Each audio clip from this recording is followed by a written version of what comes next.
विपत के मारे हो तुरला तुही भरोसा हो देले बड़ा धोखा हो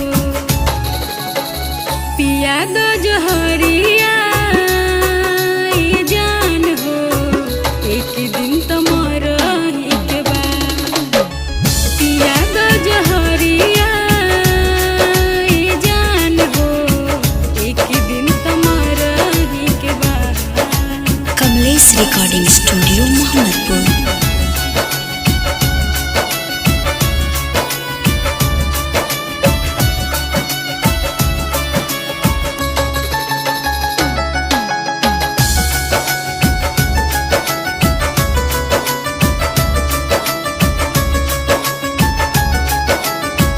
छोड़ा ही के रहे तो प्यार काहे कोइला सुननी है जान दोसरा के हो गइला हो सहाय ना जुदाई हो कह पगली मर जाई हो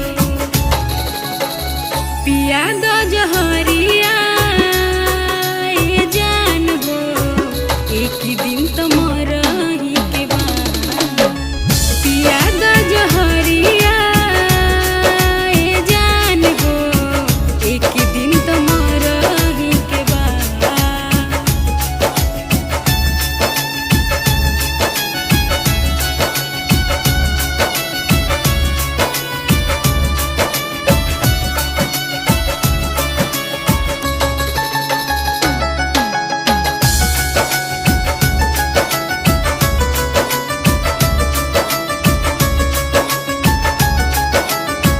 पिया अशोक काहे कैला ऐसा काम हो गौआ में हो गईनी हम तो बदनाम हो बचपन के रहल संगतिया हो सब भूल गईला बतिया हो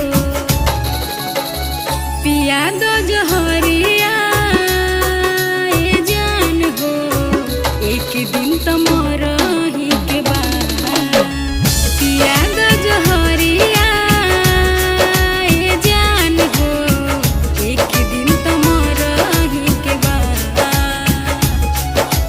कमलेश रिकॉर्डिंग स्टूडियो मोहम्मदपुर।